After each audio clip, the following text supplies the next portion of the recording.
gente fala de mais uma discussão que está movimentando Brasília, a PEC da anistia, que deverá ser votada amanhã na comissão especial da Câmara dos Deputados. O projeto prevê perdão político a partidos que descumpriram a cota mínima de candidaturas femininas nas eleições do ano passado. Para entender como deve ser a votação e como ela pode favorecer parlamentares, a gente conversa agora com o deputado federal Alex Manente, do Cidadania, aqui de São Paulo. Deputado, bem-vindo mais uma vez, bom dia. Bom dia, Lívia, bom dia, Tiago, uma satisfação mais uma vez participar com vocês do programa. Bom, deputado, essa PEC da anistia, ela traz várias questões no texto, né? Não só essa questão que eu já enfatizei, que concede a anistia para esses partidos que não cumpriram a cota mínima de gênero e também de raça nas eleições do ano passado, mas também proíbe sanções para partidos que cometeram irregularidades em prestação de contas em eleições anteriores. E ainda assim, apesar das críticas, é uma PEC que tem um apoio amplo no Congresso Nacional. O que o senhor destacaria para a gente sobre essa PEC? Olha, a discussão dessa PEC, Lívia, começou exatamente porque, fora da anualidade, o Tribunal Superior Eleitoral determinou o cumprimento da cota racial, que era atender proporcionalmente o número de candidatos pretos e pardos, o que deixou os partidos sem mobilidade durante o processo eleitoral. Então, essa discussão tomou conta porque grande parte dos partidos não tiveram condições e tempo hábil de viabilizarem esses programas. A partir daí, essa discussão ampliou e na comissão chegou ao seu entendimento de que precisaria avançar nas irregularidades cometidas no passado. Nós discordamos desse ponto, acreditamos que é necessário termos um rigor efetivo no cumprimento do dinheiro público empregado nos partidos políticos para que, de fato, possamos fomentar a democracia. E na avaliação que temos, é muito difícil você conseguir adequar algo que é necessário, porque não existia nenhuma legislação que pudesse contemplar a cota racial, mas, ao mesmo tempo, misturar isso com as prestações de contas irregulares dos partidos no passado. Então, é uma avaliação que ainda, na minha opinião, terá um grande debate na Câmara e vamos ver como se encaminha durante o processo de votação para que não passemos um recado distorcido à sociedade no momento que nós estamos adequando a utilização, inclusive, do fundo eleitoral, que é um fundo novo, que é uma necessidade de adequação por conta, inclusive, é importante sempre destacar o histórico de o porquê surgiu o fundo eleitoral, exatamente porque nós tivemos muitas irregularidades no Caixa 2, na fomentação da iniciativa privada em determinadas campanhas com objetivo direto, e por isso nós precisamos avançar. Não existia nenhum controle de cota de racial e a partir de agora tem uma previsão mínima através dessa PEC. Então é importante separar o que significa a adequação das cotas para utilização no fundo eleitoral daquilo que é a irregularidade do fundo partidário cometido pelo partido. Deputado, eu queria perguntar para o senhor justamente sobre a tramitação, porque esse parecer deve ser aprovado, e aí como é que fica? Porque é uma corrida contra o tempo já para valer para o pleito do ano que vem, né? Então, a data limite é outubro. O senhor acha que até lá há tempo de debater mais a matéria? É necessário, Tiago, porque, volto a dizer, nós precisamos ir aperfeiçoando a utilização desse fundo eleitoral e adequando ele à nossa realidade. O partido precisa manter a sua autonomia e, se nós não avançarmos numa cota mínima racial, perde-se totalmente a autonomia e 100% do fundo é utilizado apenas para as cotas. E as cotas é exatamente o contrário, a garantia mínima que você dá ao gênero ou à raça. E é isso que nós precisamos avançar. Por isso, esse debate precisa ocorrer rápido.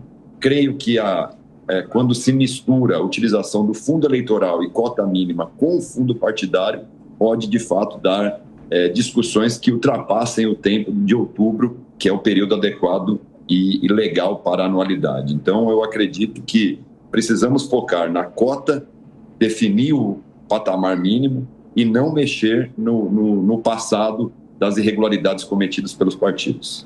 O deputado Cláudio Dantas tem perguntas para o senhor também. Bom dia, deputado. Bem-vindo ao Jornal da Manhã.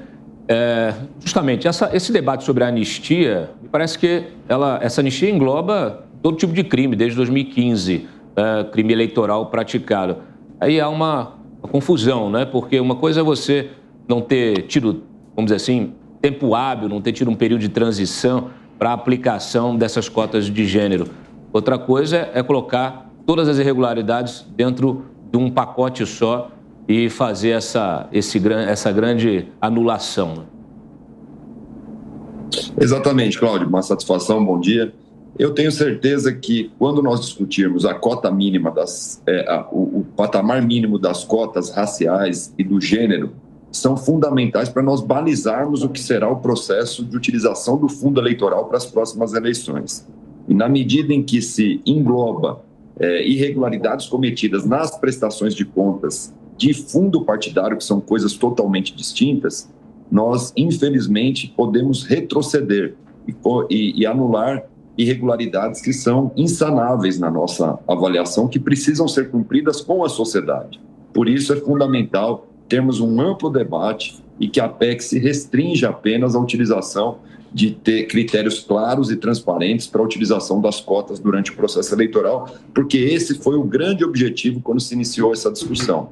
Nós tivemos essa decisão do TSE que comprometeu, inclusive, a utilização dos fundos do fundo eleitoral na última eleição, e é necessário estabelecer regras para não ficar submetido a qualquer decisão fora da anualidade. Mas daí para ultrapassar nessas questões de irregularidades, nós somos totalmente contrários.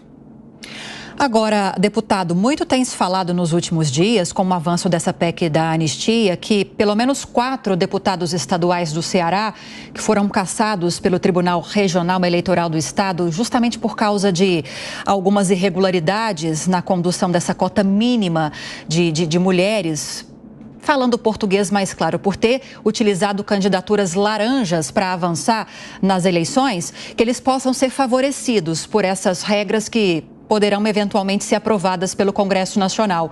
Como funcionaria neste caso? A abrangência dessa PEC da anistia realmente poderia favorecer esses deputados e até outros Brasil afora?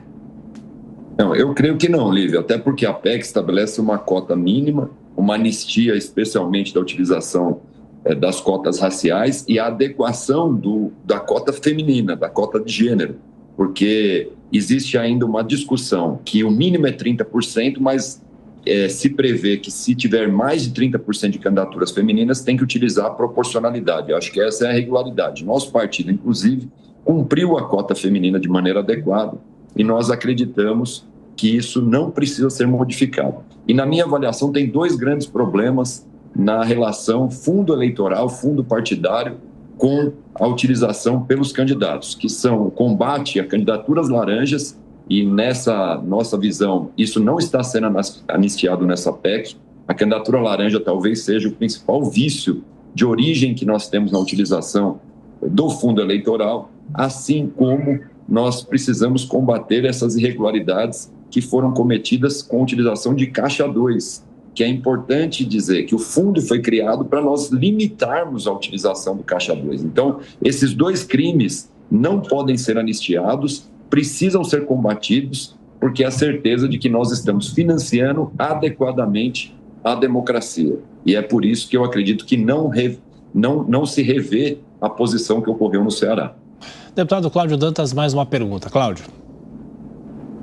Deputado, justamente quando se fala dessa regulamentação aí, da distribuição do fundo eleitoral, a gente percebe que há ainda uma lacuna muito grande sobre essa distribuição. Muitos candidatos reclamam que não são contemplados com cotas do fundo e que o poder, que os caciques partidários acabam tendo muito poder discricionário para dizer para onde vai o dinheiro. Quer dizer, quais os candidatos que o cacique escolhe que terão chances, ou pelo menos que terão financiamento e chances de serem eleitos. Não seria o caso de já aproveitar o ensejo aí e tentar regulamentar melhor essa distribuição do fundão eleitoral?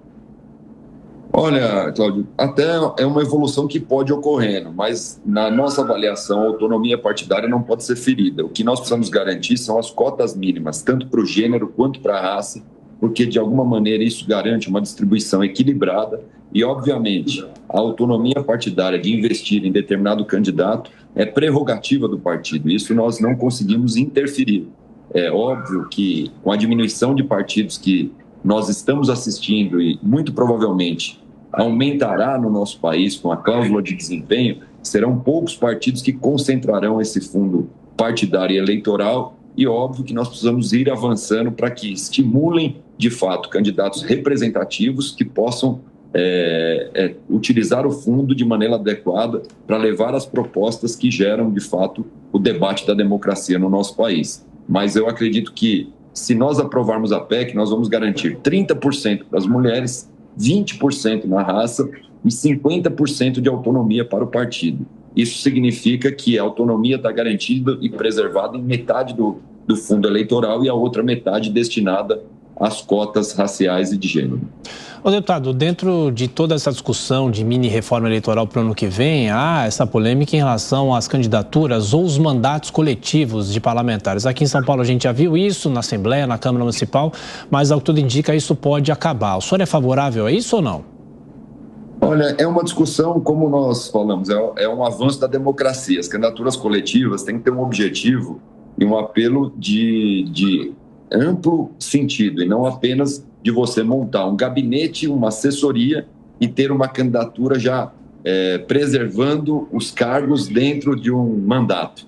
É isso que não pode ocorrer. Então, quando você discute uma candidatura coletiva, você está discutindo o sentido amplo da defesa que essa candidatura coletiva propõe, e não a divisão compartilhada já dos espaços que o mandato oferece. Acho que aí é prejuízo à democracia e nós não conseguiremos saber o objetivo real de uma candidatura coletiva. Por isso, acho que a gente precisa amadurecer. Eu sou contrário à candidatura coletiva, ainda não estamos amadurecidos para poder propor uma candidatura coletiva que, de fato, apenas defenda o sentido amplo do seu objetivo. Conversamos com o deputado federal Alex Manente, do Cidadania aqui de São Paulo, a quem agradeço mais uma vez pela gentileza em nos atender nesta manhã. Bem-vindo sempre e bom dia, deputado. Obrigado, Lívia, Tiago, Cláudio. Uma satisfação mais uma vez participar com vocês. Obrigado.